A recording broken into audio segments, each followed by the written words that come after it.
Hello everyone, I am Charlie Tolhurst and welcome to the Charlie Tolhurst Show. Yes, a brand new podcast, guys. The Charlie Tolhurst Show is live tonight on YouTube, Facebook and Twitter. I'm your presenter, Charlie Tolhurst. We're going to be going through a brand new podcast focusing on news-based programming. And I'm joined by Labour Party supporter Zach Chambers to round up all the latest news. Hello, Zach. Hi, Charlie. Hello, mate. So, Zach, we have got lots to talk about, and I'm going to basically, before I start the podcast, I'm going to tell the listeners how it's all going to work. So, the podcast is going to have different segments, and the first segment, of course, on the show will always be the viewpoint, where me and Zach will round up the latest news stories. I'm also going to be presenting some good news stories as well a bit later on in the show.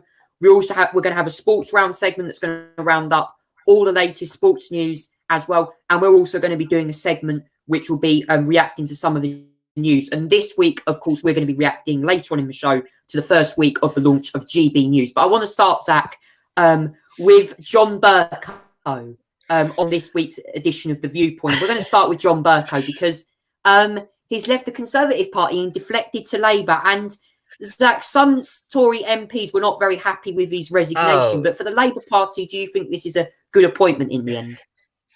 Yeah, well, John Bercow, very interesting figure, as you probably aware, Charlie, former Speaker of the House of Commons. He started out as a Conservative. A long time ago, he used to go to the Monday Night Club, which is a very hard right Conservative-leaning club. I actually have a book on John Bercow, actually. Would you believe it or not? And I remember, because I remember all of this, because I have a book on it. It's downstairs at the moment, and I can't get it. But yeah, he talked, and I know about this because obviously I read his book about it. But he was very Thatcherite in his early days. Once he became an MP in the 1990s, which was when obviously at the time John Major just about failed to defeat and all that sort of thing. He was a very Thatcherite MP, John Bercow, and then obviously got through the ranks. He went through various posts and Conservative backbenchers, and you know he well, let's just say this. He went for various posts, and he wasn't very popular in all of them, especially on the trying to get the right role for him. But he was most remembered for International Development Secretary at the time. I think Shadow International Development Secretary, excuse me, at the time. And then he got the speakership in 2009 after the then speaker was the previous speaker before that resigns over the expenses scandal. And John Bercow is probably one of the longest serving speakers that I can think of. Obviously being a Conservative, he obviously had to give up his membership because he can speak, because you're supposed to be impartial in the role of speaker. But yeah, only just recently, he in fact revealed today actually he joined some technical difficulties there, guys. You're right. We've just had some technical glitches. Yeah, we're back now. Sorry about the technical difficulties. It's all right. I think you lost your end, Charlie. But yeah, he today announced he basically aligned himself with the Labour Party.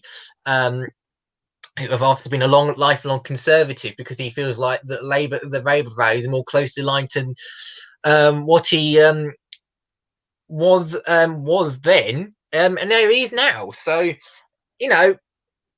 it'll be the usual people complaining. A lot of people are really not going to miss him, really, in the Conservative ranks. A lot of Conservatives, if you think about it, not going to miss him. There'll be a lot of Labour people and opposition figures that probably love him joining the Labour Party.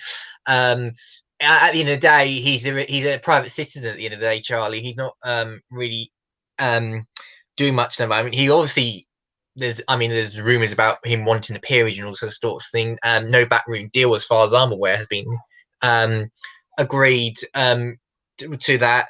But yeah, so it's some might say it's not really a surprise. Some will say it is.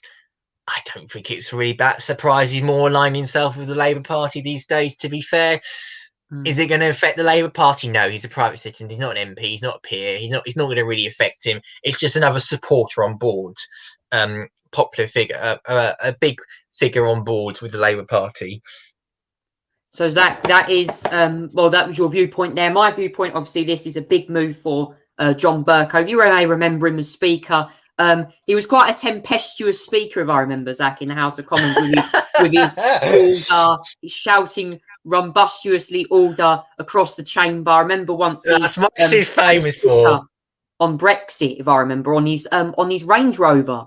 I don't want to repeat it, but it was a Remain sticker, by the way, that was on. That was his wife, I believe. That's what he said.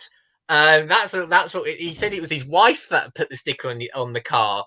And I remember once he gave passionate defence of that, is saying that that a wife is not a property, or I'm not a property of my wife or the property of the car, or something like that. And he got robustious cheers. It rather but yeah, he's most famous for his orders. That's probably the best sounding order, whether you like it or not. He has the best sounding order of a House Speaker that could ever listen to. There's no doubt about it. That's just how I see it. Whether you liked him or not, honestly, his orders will just go. The way he said orders makes it go viral across the world. Like, sometimes you can get mocked on American TV for it. I think Brexit was in it. I think 2019, and they all just mocked him for saying order in a hilarious way. And I honestly, give me hearing those or listening to those sort of orders that, as much as like Lindsay Hoyle stuff like that, his orders are nowhere near as good as Bercow's. Yeah, absolutely.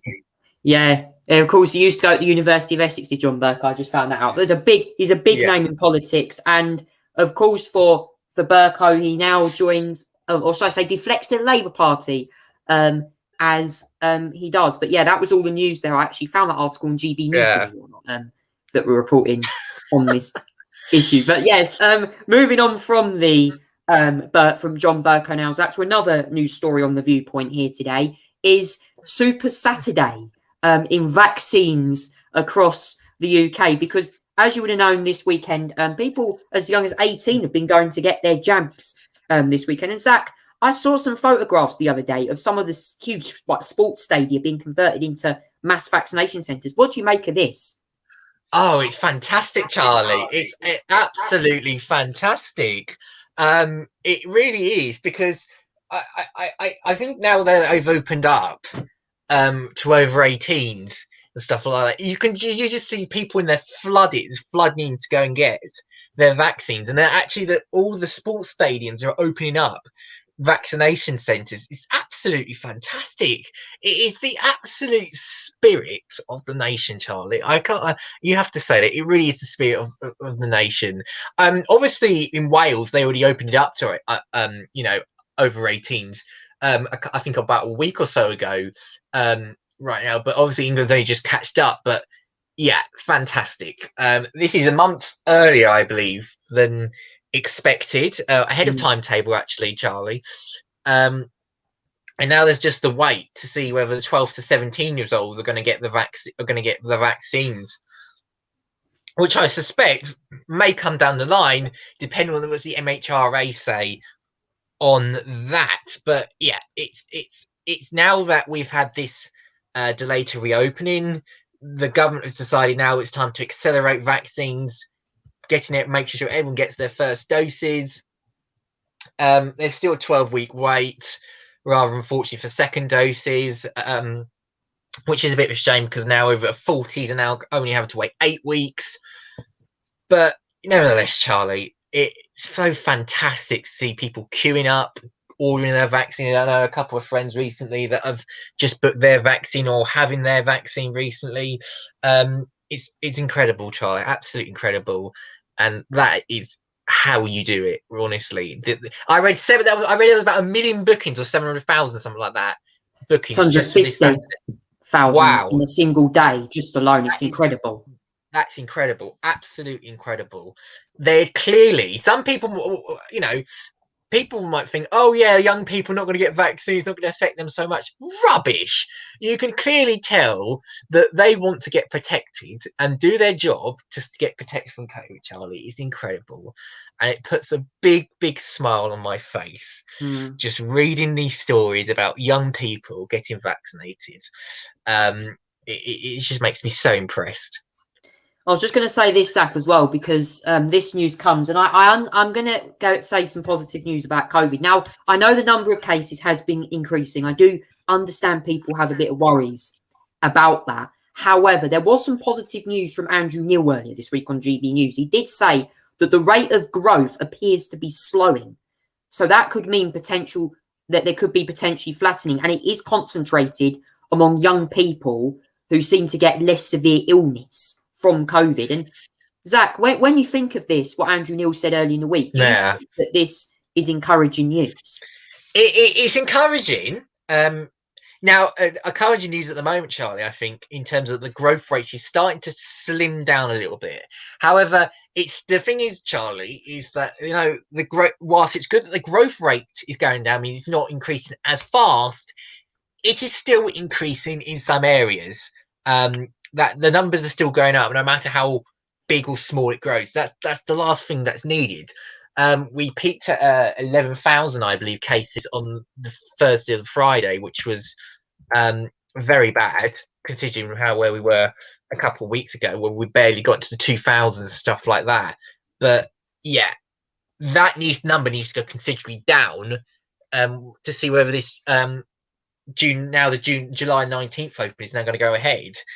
I would hope that people do get their vaccines, because if the government data is going to reveal, as they promised, like 2/3 of adults getting vaccinated or second vaccinated, or half the population get second vaccinated, then that's an encouraging sign.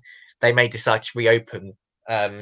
Well, they call it Freedom Day. They call it, Charlie. Everyone's calling it Freedom Day recently. Remember last year we had Super Saturday when the pubs opened, stuff like that. They're all calling it Freedom Day this time, like July the 19th, Freedom Day. Remember July the 4th? They called it Super Saturday. They call it Freedom Day this time around. It feels like a tagline to everything. But yeah, it's delayed, but on track, I would say. Yeah. And Zach, on the more positive end of this as well, you look at the numbers of people in hospital, they are 95% below the peak in January. That's actually very good. And also as well, the people who are in hospital, who have been admitted, they seem to be only in there for a night or two. So I think the vaccine is actually breaking the link between the chains of transmission. And another thing as well, deaths 99% below the peak as well. And also, more importantly, antibodies. I think over about 80% of the population now have some form of COVID antibodies, which gives them immunity against the virus, doesn't it? Yeah, absolutely. 80% have antibodies. That still means, Charlie, 20% don't have antibodies, and that's still a significant amount that don't have antibodies. So that means that it could be, vulnerable to the virus and stuff like that. And that's important to realise. But one of the positive things that we have seen this week, Charlie, and this is one of the good news as well, is that data that was revealed when Boris Johnson announced the delay to June the 21st to July 19th. One of the positive data was the coming from Public Health England, and it revealed I believe it revealed the link, obviously, between the Delta variant and hospitalizations, and it revealed that I think it stopped about 95% of hospitalizations after all right.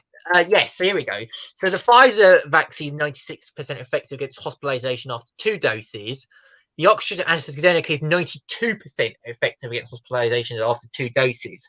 So that's really good news, Charlie. That's a really significant number, because it means that you're very likely to be very, very, very, very likely to be protected against hospitalization, even with the Delta variant. Now, obviously, there was a lot of concerning numbers around this, Charlie.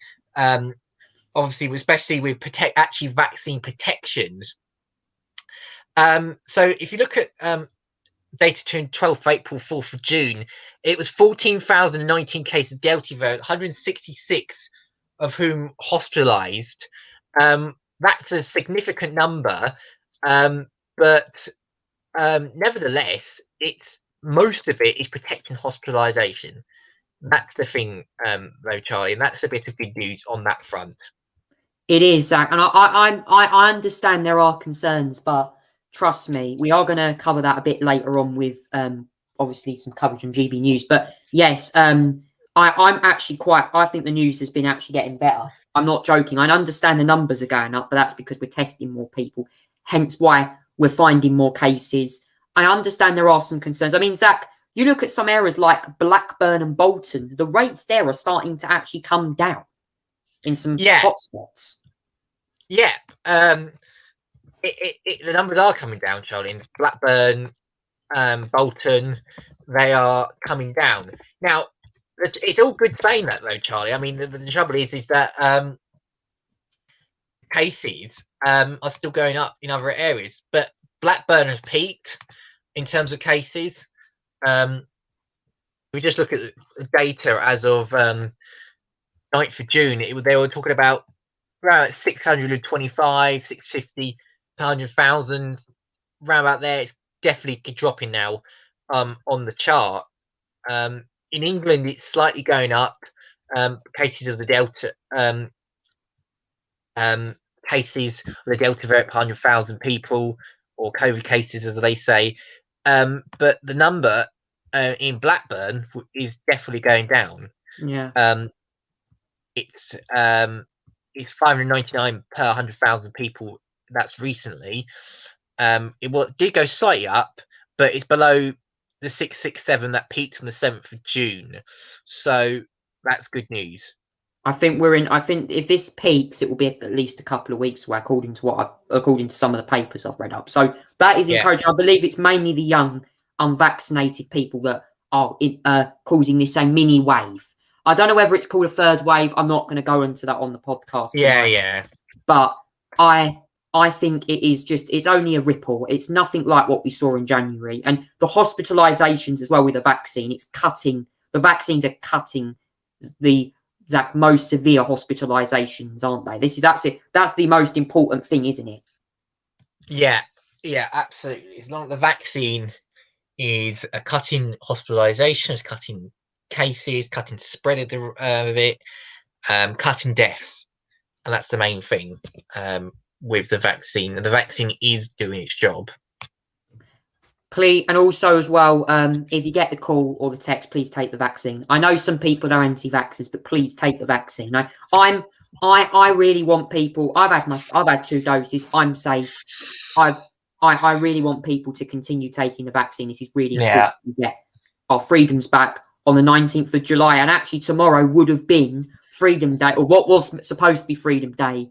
But sadly, we got the delay to the roadmap, which was a shame. But all I can say is we'll come back to that a bit later on. We're going to move on now, Zach, to Sports Round, this news segment focusing on the sports news. And I want to start, Zach, we're going to start with the Euros, actually. We'll move on to motor racing in a minute. A big day yesterday for England fans, and also England and Scotland playing yesterday. However, though, it wasn't the game that everyone was looking for, a goal to straw for both sides at Wembley. Yes. As if you're an England fan, you'd be thoroughly disappointed with that performance. I think we were lackluster. We were slow. We weren't exciting. We didn't look up for it. From an England perspective, we didn't look really that good, to be fair. Scotland, I thought, held the train really well. I thought they got the tactics spot on. They defended really well. They sometimes got really close. I mean, we could have, England could have scored easily. Like John Stones, for example, he could have scored quite easily, and Harry Kane as well. It looks like he's a bit tired in there. Harry Kane looked really tired, definitely. But I think England were poor. They weren't good enough, Charlie. It all comes down to Czech Republic on Tuesday. where we face them, and then Scotland, Croatia as well on Tuesday at the same time. So it's going to be down to that, Charlie. What happens there in terms of the group table? Let me look at where we are at the moment. So we probably a draw would be good enough to get through. If we draw, we would finish second.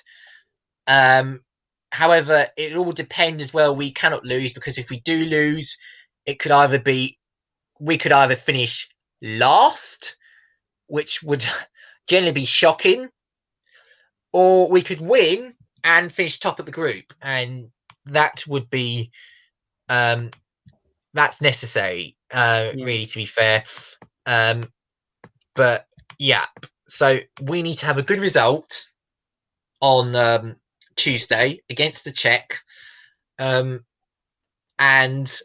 we really need to get a result, because the last thing you want to be doing is going out on third position or fourth, or not even finishing last in the group. That's the last thing, and it would be an absolute embarrassment if that does happen. Yeah.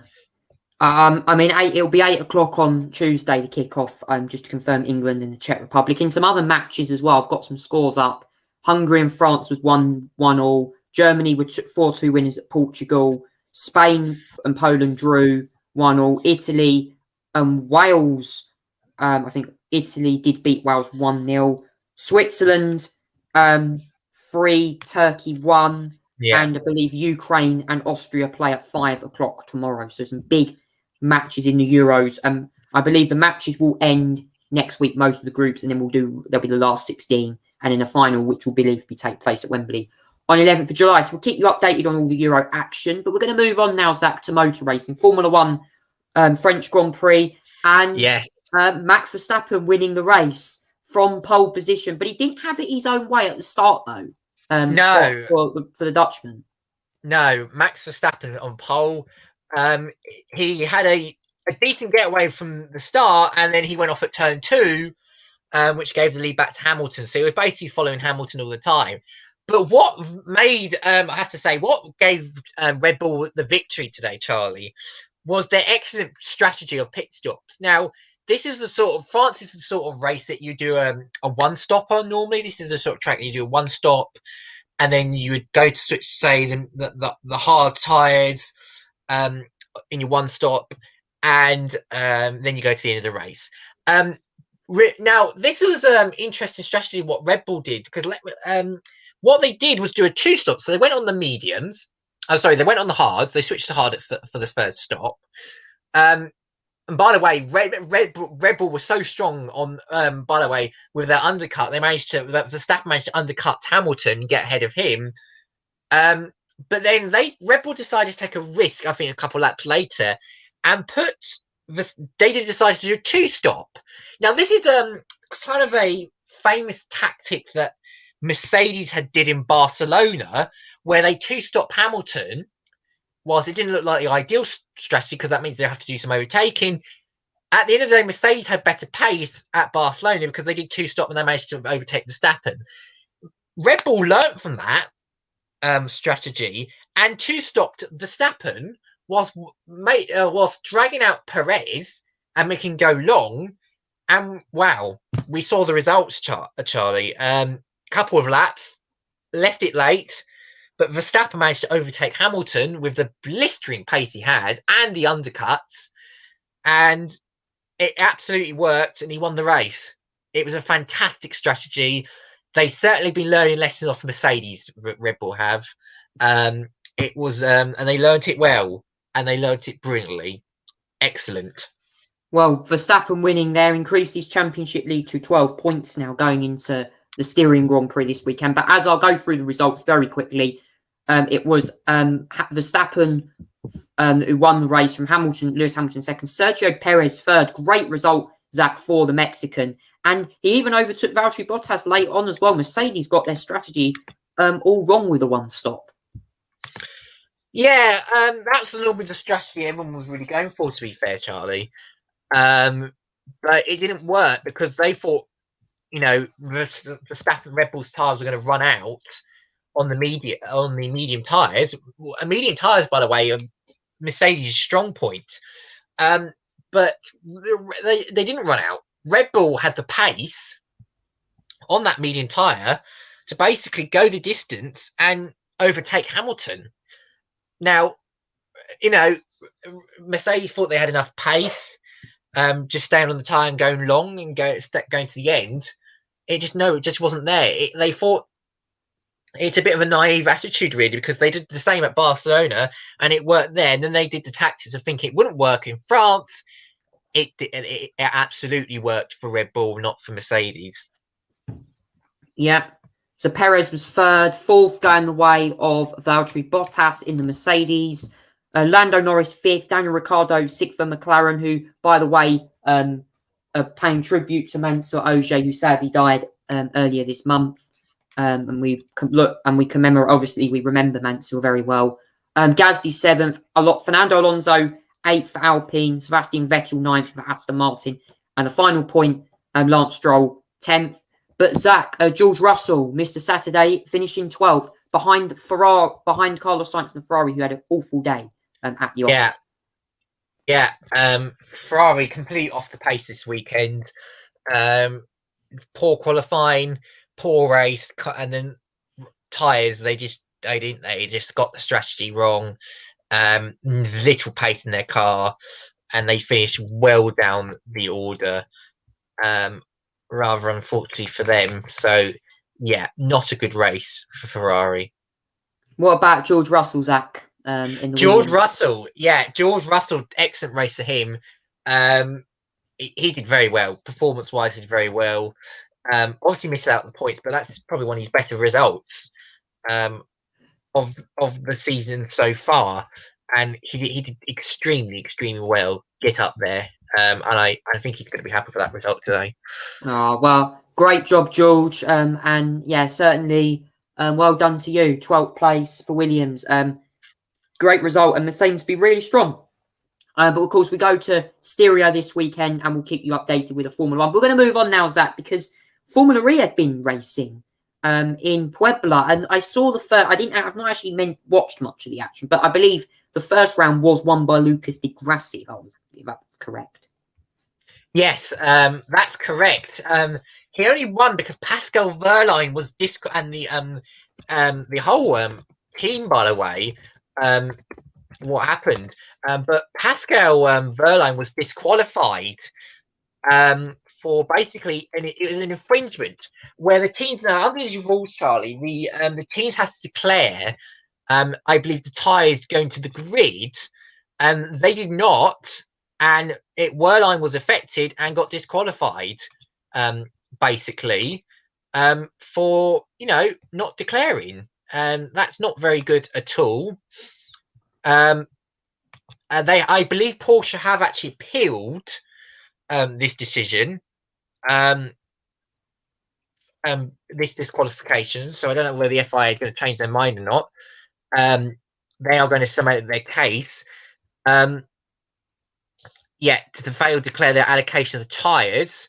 So disqualified Audi. They disqualified the Porsche and the too many Nissan EDAMs for a technical infringement. But it resulted in Lucas Di Grassi winning the race, which is, I believe, his first win since I believe 2019. 2018, Charlie. I think something like that. Yeah. It's a long time, a long time coming. Long time, yeah. Lucas Di Grassi on that hand. Yeah, absolutely. But thanks to yesterday's result, it leaves Robert Frijns in the lead of the championship. 2 points ahead of Felix Costa, Nick de Vries third, René Rast fourth, Evans fifth, Stoffel sixth, Bird seventh, Mortara eighth, John McVerne ninth, Jake Dennis 10th. The top six is separated by 8 points, which is so close. There's another race, however, today, Charlie, later today. I believe it starts at 10 o'clock as well. And it's actually, let me find out here. I think it's actually the Porsches that are on pole for this one, I believe. I think so. Yeah. Right. It's Oliver Rowland. Sorry, yeah. Oliver Rowland, who is on pole from Nissan Edans. Sorry, my bad. And then Verline's in second behind him. So basically, it's the top two of yesterday's qualifying, but reversed. Let's hope they don't get disqualified this time around, Charlie. Let's just say that. Remember what happened in Valencia, that crazy race where there were so many people got disqualified for messing up their battery consumption. But yes, we've got a big race coming up. I'll go over some of the podium positions. It was Lucas Di Grassi, Rene Rast, and Eduardo Mortara, the top three from the first round. I have got the results up, and I will certainly rewatch all the F Formula E highlights when I get time. But yes, certainly the second race is on at 10 o'clock, so please stay tuned for that. But of course, Zach, we also have the IndyCar action as well at Road America. Yes. For the Red Group IndyCar Grand Prix. I'm not sure if that started yet. Yeah, no, that finished quite a while ago, actually, Charlie. Oh, that's finished. I'm just getting the winner up.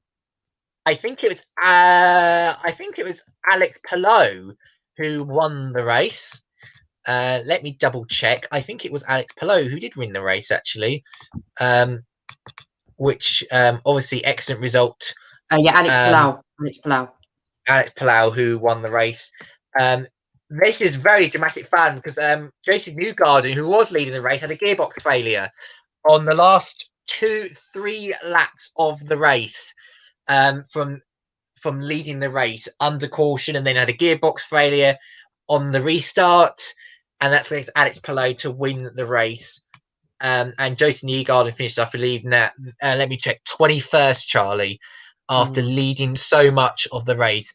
Colton Herta second, Will Powell third, Dixon fourth, Romain Grosjean is in fifth, and in the standings, it means Patrice Ward is leading Alex Palou by 1 point, and then Scott Dixon is third with 2.63. So still all to play for, I think, Charlie, as they are now going to go next up. They got a month's break. Actually no, they've got 2 weeks now. And then they go to Mid-Ohio for that race. Yeah, that's at Mid-Ohio. I think it's the Honda Indy 200, I think. I'm not entirely sure. Yeah, it's one something like that. Yeah, that's the Mid-Ohio. I remember the circuit. It's quite a fast track, actually, for road course-wise. But yeah, best of the rookies, Romain Grosjean, fifth as well. Jimmy Johnson down in 22nd place. And also a big name, Zach.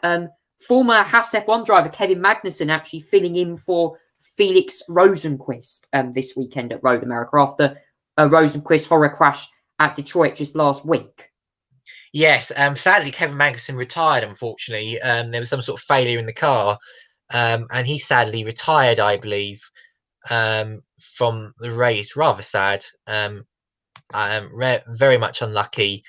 But yeah, disappointing for Magnussen because would have been good to see him out there. He was pretty much 24th and didn't make it, unfortunately. He broke down. Dalton Curter was the other one that retired as well with a problem. Yeah, I think that was Dalton Kellett. I think that was who you were referring to there, Zach. Yeah, Dalton Kellett. Shame. That's a huge shame. I mean, certainly for Kevin Magnussen, who had to fill in there for Felix Rosenqvist. So next up for IndyCar is Mid-Ohio. NASCAR go to Nashville for the Alley 400 today as well. And Zach, Nashville, an interesting circuit. It's a super speedway, I believe. Very fast. Yeah, it's a super speedway. It's the first time I think that the NASCAR now have been there since 2009, 2010, which is really good to see. The start of the race, I believe, just been delayed by 10 minutes because I believe they're having some issues getting the fans into the track. But yeah, that's due to start around about 4 o'clock, something US time, which is 9 p.m. UK time. So yeah, looking forward to that one. I've just got the grid up here. Aric Almirola will be on pole for this event at Nashville. We've got Kyle Busch second, who, by the way, won the Xfinity race at the circuit. I think Joe Logano third, Will Win Byron 4th, Carl Larson 5th, Chase Elliott 6th, Carl Custer 7th, Alex Bowman 8th, Ed Jones 9th, and Ryan Blaney the top 10 for that event. Zach, who do you think has got to do well this weekend in order to get through to the chase? What drivers could you see that Nick could see potentially needing to do well this weekend? Well, I think let's look through the championship standings and see who should really. Harvick is safe at the moment in 9th. Denny Hamlin's leading, but he still hasn't got a win yet, so he want to get a win. I think the ones to look out for that need to have a good result are Harvick, Austin Dillon, and Tyler Reddick, who want a good result, and Matt Di Benedetto as well. I think as well. There's also Kurt Busch. That really needs a good result because he's 18th at the moment, still not got a win this season, and has not locked himself in at the moment, Charlie. There's about 3, 4, 5, 6, 7, 8, 9, 10, 11 drivers that have locked themselves into the chase at the moment. So there's about 5 extra slots at the moment, I would say, to get into the chase. And those 5 within the top 16 and outside are going to be very critical to getting a good result today to make sure they get into the chase. There's less than 10 races to go of the normal season, I believe, of the current regular season at the moment. So results are going to have to be needed right now. Yeah, certainly, Zach. And the next race after this weekend is going to be at Pinocchio. Pinocchio, double header as well, I believe, Charlie. It's double race as well. So run on the Saturday, one on the Sunday. So there's 2 chances. Don't blow them, as they say. No, certainly don't blow them. It's a big weekend at Pinocchio next weekend. I think that's next weekend. I'm just double checking when that is. Yeah, next weekend is the next race for NASCAR. Of course, this weekend was Father's Day weekend when the racing was all on. So yeah, that's the NASCAR now. But we're going to move on, Zach, now to the final part of the show. And I want to talk, and this is going to be a bit of quite an interesting debate topic here. GB News. Now, Zach, we've had 1 week of this news station so far. We're going to go over the programming for this station because I can tell you, Zach, the long-awaited station launched last week, and I certainly have been watching GB News. Let's say that for sure. I've been certainly listening in a lot. Zach, what do you make of the station so far? Okay, well, this is going to be quite a mouthful. I've got a lot to say about this. Let's start with the positives, okay? It feels different. I think they're trying to be different, and I think that's nice to be different. They're clearly trying to... What I do like is they're trying to invest in local news, which I do feel like is really good, actually, because outside, you normally hear stories about normally what's happening in London, Westminster. They're not exactly representative of the whole country. They're representative of what's happening in the political circle that nobody really seems to care about, not worry about. So I do like the focus of some local news. I noticed one local reporter was in Chelmsford this week, which was really nice to see. They were going to all sorts of areas as well. So that was good to see.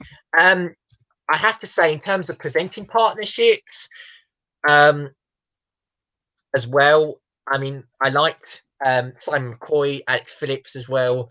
Their 3 p.m., 6 p.m. slot. They seem to be really nice. There was a good news segment on it as well by Simon McCoy.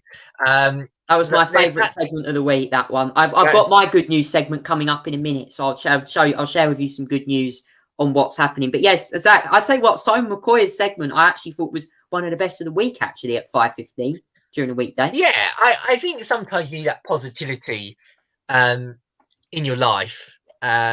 Sometimes it's a little bit doom and gloom whether you watch the news on whatever you're watching. It may be necessary to report the doom and gloom, but going outside the circle, it's also sometimes nice to get the good news out sometimes and to hear what that's like, and that's good to hear. Now, here's the problems I have, and this is where I'm going to, go from the good news to the bad news on my side of the channel, and show my pairs dislikes. Clearly, the one dislike I do have is the horrendous amounts of technical issues that they've had this week, Charlie. It honestly, so it makes the channel unwatchable at times. You had the various bizarre issues of VTs not working, presenters thrown to a break that's not working. You then had Tonight Live sometimes with Dan Wootton starting a little bit late because they couldn't even get their adverts crashed and everything like that, so they started 5 minutes late. And I do have to also as well, Charlie, think as well that I do not like some of the shows on there. Let's start. I think one of the main dislikes, one of the shows that I really dislike, Charlie, was Tonight Live. I'm sorry, I'm going to disagree with you. I'm sorry. Okay, that's fine. Go on, that's fine. Yeah, but Tonight Live was pretty awful to watch. I mean, you just have Dan Wootton at the show start ranting and raving and talking about lockdowns. he can't, for God's sake, he always has to bring up Harry and Meghan for whatever reason. And whatever your opinions on Harry and Meghan are, stop running mention about Harry and Meghan. Yeah, sorry, rant over. But yeah, it was unwatchable at times. It was just a presenter shouting at TV for 5 minutes for the open segment, just making some unfounded companions about lockdowns and stuff like that. I think you had the disastrous one where you had Lady C come on and basically saying that Jeffrey Epstein basically wasn't really a pervert or something like that. And I don't know what thought that was a good idea. And then you also had the embarrassing issues, Charlie, where they would read rude messages from very rude people, rude names.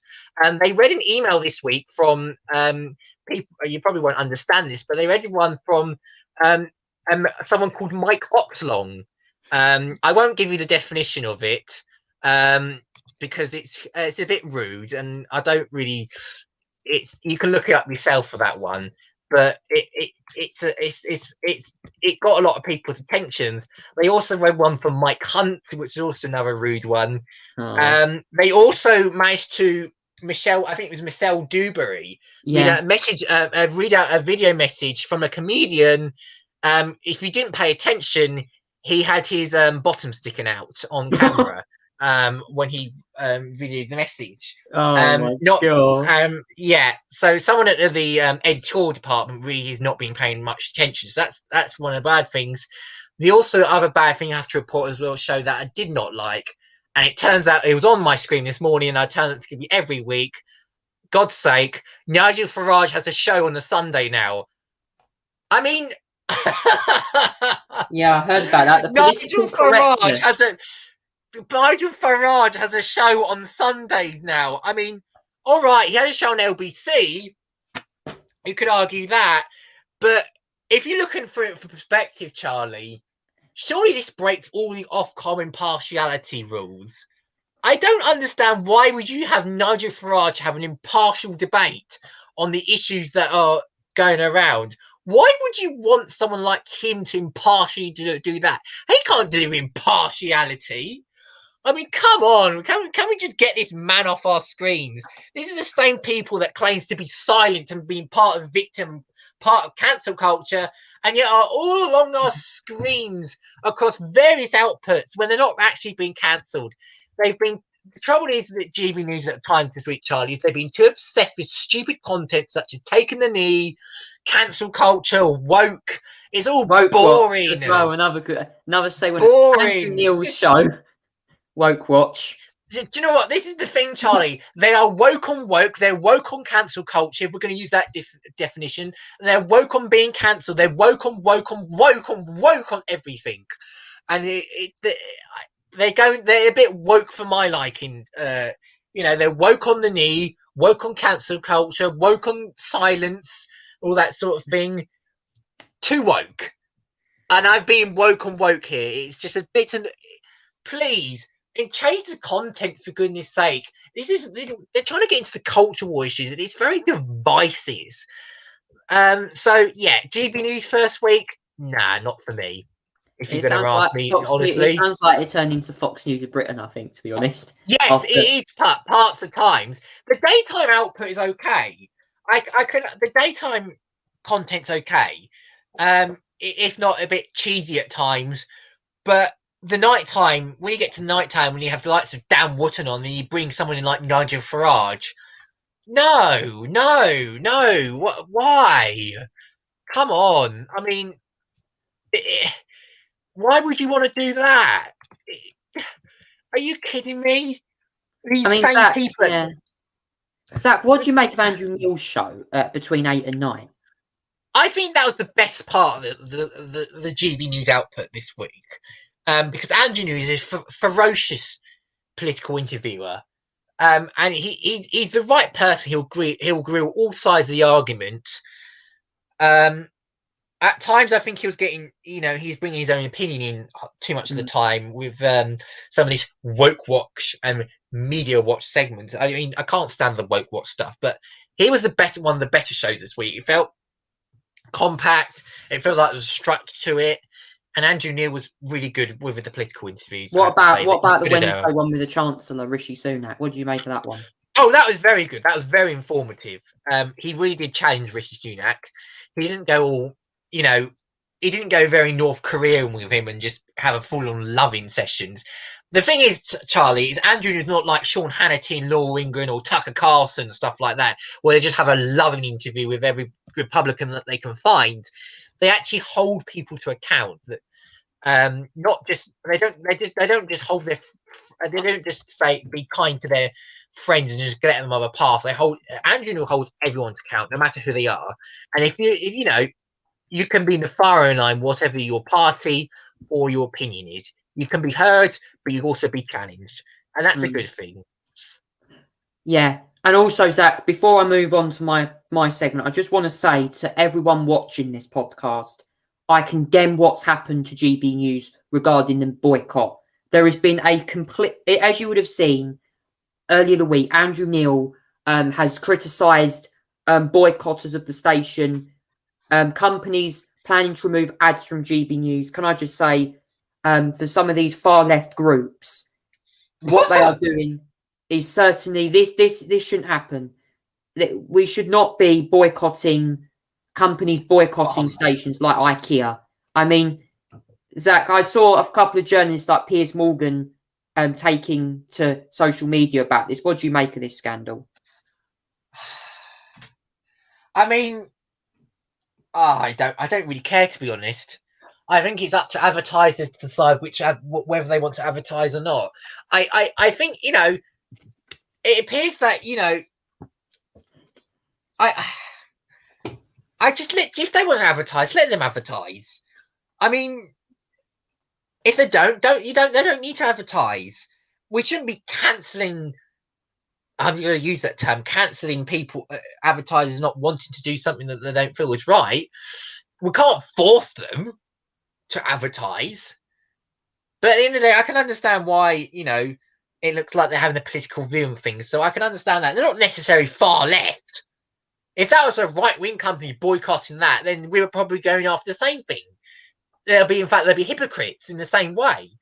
But I don't know, Charlie. It's a stupid thing to get upset. I think it's such a wild thing to get upset about.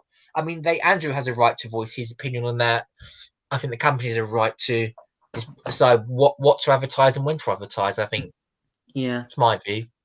Yeah, so that's GB News. We are going to come back to that in a minute because I'm going to move on and do my positive news segment this week, and I want to start off with this news story from Sacritical Pubs. Now, have you ever heard of a pub in Liverpool? Now, I'm going to start off with this one. Now, a pub in Liverpool, and please, guys, trust me. I know this sounds funny.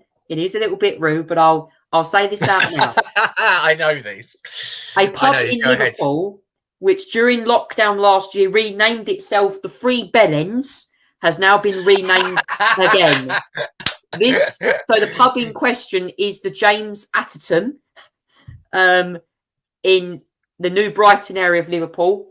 The reason it was named to the Three Bellends last year is because they criticised the government's handling of the pandemic. which saw Boris Johnson, Matt Hancock, and Dominic Cummings all wearing their bells on their heads.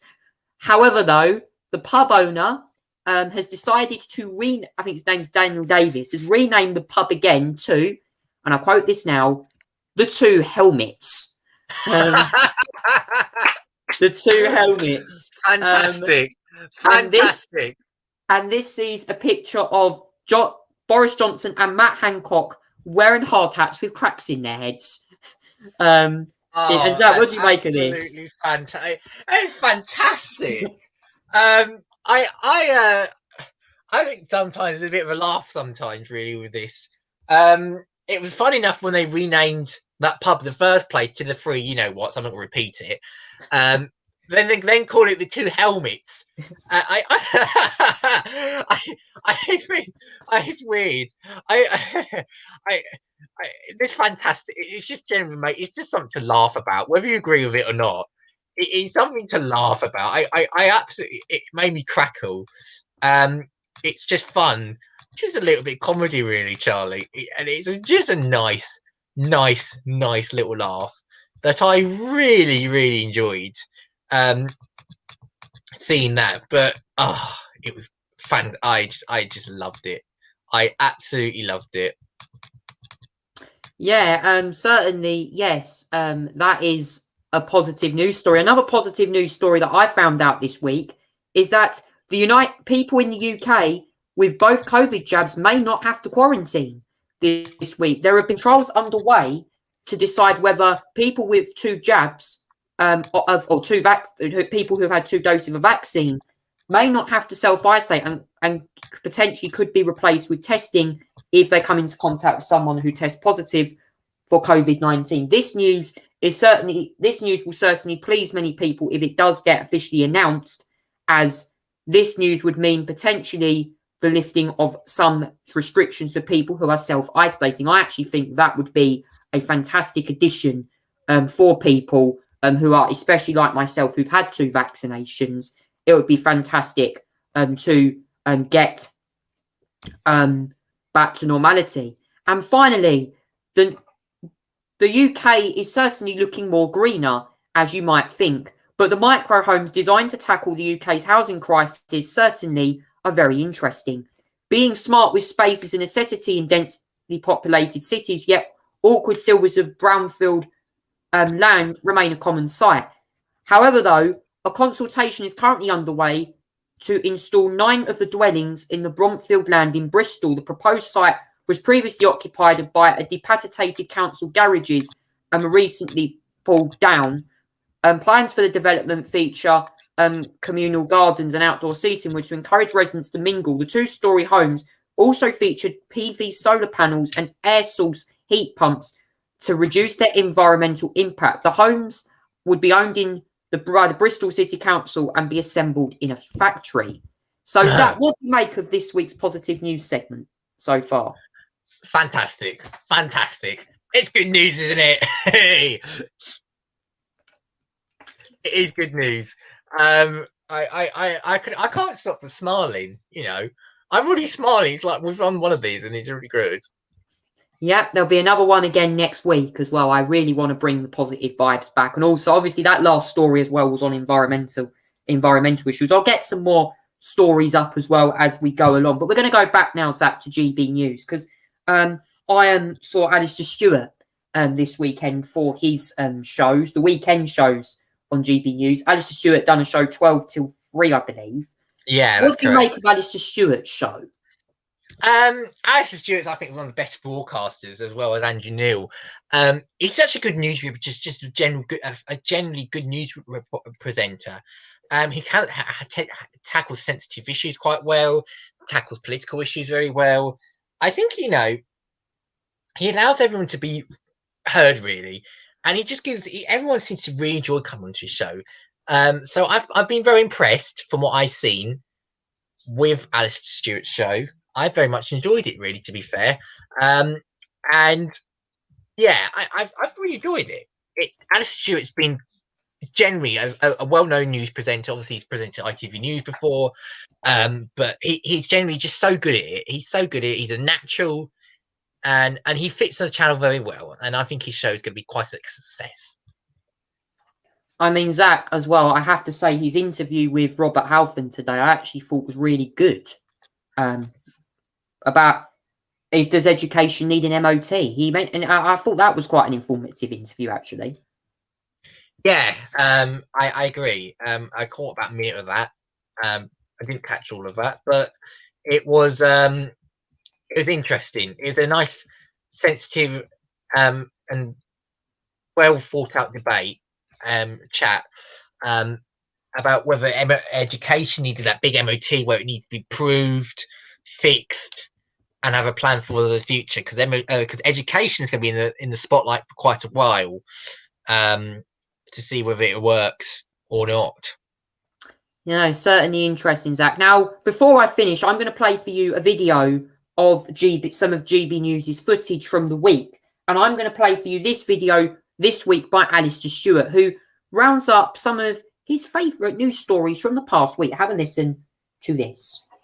So as I said there, if you didn't know I'm a fan of the Rolling Stones, you'll get to know it. And anyone else who does know me, however, knows I have another passion. It's a passion for horses, and it goes back to my childhood. So you can imagine my unbridled joy, get it? Unbridled, sorry about that, when I read that the brilliant Blenheim Films with director Candida Brady planned to make a feature film based on the great Thelwell cartoons of scrappy, dumpy ponies and little boys and girls who fall off a lot. Now, I read in that that Candida was casting for Penny, one of the star turns. VT. Oh, have we not got the pictures? Oh, I thought we had the pictures of Nutkin. Oh, Nutkin's a little Shetland running across our fields. I tell you what, I will find it and I will send it up to you. But anyway, Nutkin's ready for his close-up. Conference with him about health. I also did one the other day about unlocking education. On board, it's an extraordinary team. A woman who basically invented the Tesco loyalty card, the chief designer at Tesla, a double Olympian, a woman who helps create high-performing schools around the world, and an award-winning head teacher. Have we got the picture of the conference online? So they are all along the top there, and bang in the middle as well is the Olympian and a head teacher who wins more awards than you've had sliced bread is there at the right. The main point about it is that it was dreamt up by a friend of mine, David Harkin. He runs a business called 8 Billion Ideas, and he goes into schools and discusses how the curriculum might be reformed, how children can be invited to the ideas of inventing things and maybe creating businesses and becoming the next generation of entrepreneurs. This particular conversation was all about inspiring passion in children, all children, for a better and more fulfilling life. Well, here's the thing. Tomorrow, the chair of the Education Select Committee, Robert Halfon, will be joining me on the programme. And as a result of that conference, I feel briefed already. I'd like to try and share a little bit as well that might ring a bell with you and echo and then get your comments and reactions to it. So here we go on my domestic front. Our boiler gave up because all of the filters were clogged. They look pretty hideous. Interestingly, my plumber reckoned that it was polluted oil, or perhaps, and I quote, the wrong sort of oil. And many suppliers are now offering oil that has additives or even eco-friendly rapeseed oil. Now, you need to make sure that it is the right oil for your system and that you know what's going into your tank. If you get it wrong, putting it right is very, very costly. And talking of it being costly, as Rishi Sunak told my friend Andrew Neil on GB News, we all need to get environmentally friendly boilers anyway. But Rishi on the right wouldn't say to Andrew on the left, who's going to pay? Life gets trickier and trickier and costlier and costlier. And mind you, the plumber did say to me that he'd had his best year ever. Do you know, there are always winners. Oh, finally, this we have got a picture of. We as a family had another baby. Stilton, born to our son Freddie's broodmare. He's got a couple of them. It's his business. And you know what? It keeps all of life in perspective. I hope you enjoyed that, and I will try and find that brilliant picture of Nutkin. Now, as I said during that review of the new... Thank you there to Alistair Stewart Ah. for quite honestly, Zach. I have to say, I listened to him earlier today and yesterday. I actually really liked his show. I thought it was really, he sounded like a very natural news journalist when he was presenting that show for 3 hours. Yeah. yesterday. Well, he's obviously sounds like a natural because he's been doing it for many years. Yeah, he does, doesn't he? He sounds so good. I mean, and there's also I believe his daughter on today's show, I believe as well. Because obviously, I think it was obviously Father's Day and everything like that, and everyone's getting around getting stuff for their dads. So he had his daughter on today as well, which was very nice to see. He didn't know his daughter was going to come on as well, which was a good touch. But yeah. Sometimes you have to look at the positive side of things, and there we go. That's one part of it. He mentioned, Zach, as well about the interview with Rishi Sunak as well about broken boilers. And I mean, Zach, I haven't seen. I watched the interview thoroughly with on Andrew Neil on Wednesday. What did you take away from that interview that Sunak said? I think what I took away from Sunak interview, Charlie, was that I think the triple lock on pensions doesn't look safe to me. I think that's one that's really under discussion.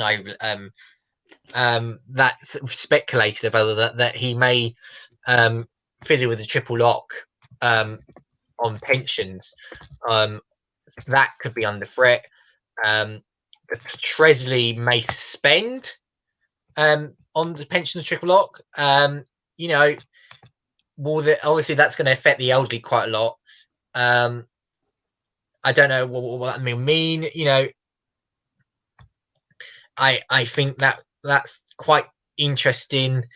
Whether the Tories are going to upset their older voters or not. So yeah, we'll see.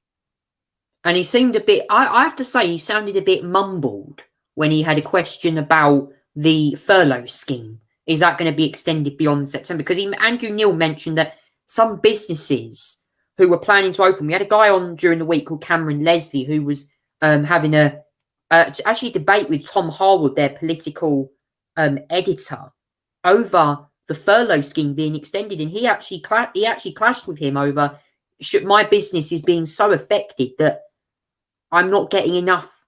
I'm really struggling to get financial support here. And Zach, I watched that interview, and I have to say the guy who ran that nightclub, Cameron Leslie, he certainly didn't feel very happy with the reports, the political correspondent from GB News. No, absolutely. There's a bit of a clash there. I think I saw one. I think it was one. Colin Brazier got to clash as well with an owner who worked from home earlier the week as well, saying he points out that you lived in London. And there was a bit of a clash over whether they should be working on home and stuff like that. What about all the other, like, you know, areas outside London that do need to go from work for going to the office for work and stuff like that? And yeah, it got a bit tense there, didn't it? Yeah. Now, Zach, before I finish this podcast, I want you to rate. I was going to say to you, I wanted you to rate what is the best show and what is the worst show on GB News. What would you say the best weekday show is on GB News? Best weekday show so far, I would say it's close, but I would probably go for Andrew Neil as the best one. The worst one I would have to say is Tonight Live. It's such a put off. You barely watch 2 minutes of it, you can already get put off. Just by a shouty old middle-aged man who seems to have no idea how things work, and you know, I heard Nana Akua done it as well. No, she was a little bit better. I have to say she was better. I must admit, but it's certainly not my show. I have to say the one with Dan Wootton was the worst of the week for me. Having Lawrence Fox on as well, and several anti-lockdown people. Please, God help me. God help me. If we're going to start inviting loons on that to their shows, then that's a travesty. That's yeah. What about the best weekend shows, Zach? Because there was a few I saw at the weekend. We had like Free Speech Nation, Neil Oliver Live, a few more, and obviously the political correctness. What ones would you say the best? Alistair Stewart. Alistair Stewart, the best weekend one. The worst one, I don't know really. I haven't watched enough of the weekend ones to give it a rating. I say the worst one. Oh yeah, I say the worst one is political correction, just because simply Nigel Farage and a Tory MP. It doesn't seem like a very balanced show at all. It just seems to be like a two mates that agree with each other, just chatting sort of a show. I actually read on that show, Charlie, on that piece of correction. I read apparently they were originally going to. Obviously, Farage is going to appear every week as a presenter now. That seemed to be true, but apparently they did offer Alistair Campbell, you remember the former Labour Directions of Communication for Tony Blair. They offered him for the role and he turned it down. So probably that's why they got to Harner Davison in. But the trouble with getting to Harner Davison, and then that probably makes it the worst show of the weekend lot, is it just makes the show look so slanted and biased, and it looks very one-sided. And you can imagine Ofcom coming getting a little bit wrong with the content that's produced on it, because it always comes across as one-sided and stuff like that. And especially when you have a bit of a controversial presenter such as Farage presented it. I mean, I know he did an LBC show, and sometimes it was right. It was okay to listen to at times, but on TV it's different rules, and on TV you're not going to get away with it as easily, I don't think. So No. yeah, not my type of thing.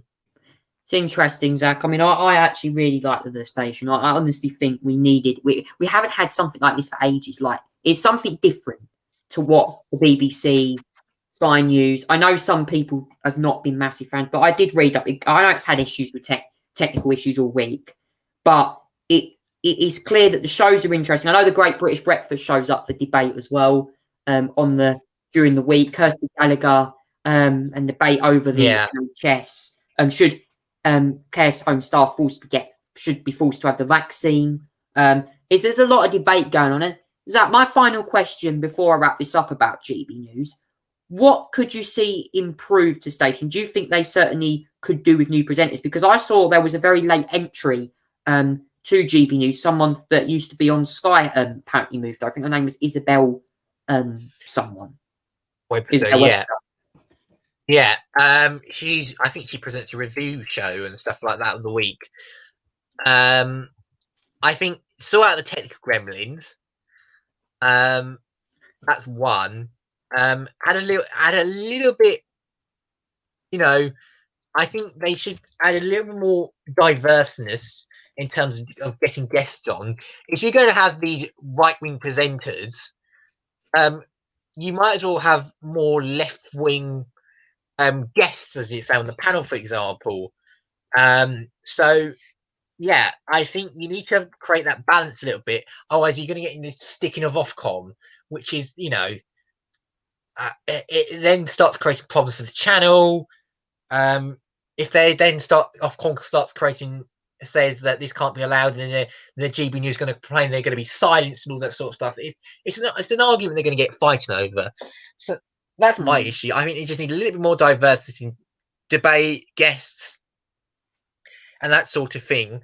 And then maybe then can become an impartial with, as long as you're speaking to the other side, sort of thing as well. But yeah, I think there needs to be a little bit more of that. Yeah, Zach, I certainly understand your views there on that one. And please, guys, comment down below. What do you think about GB News? Do you think it's a very good news station? Let me know down in the comments below. But that's all we got time for today on the Charlie Tolhurst Show. I'll be back again next week for another edition of the show. And thanks so much for listening, everyone. Take care and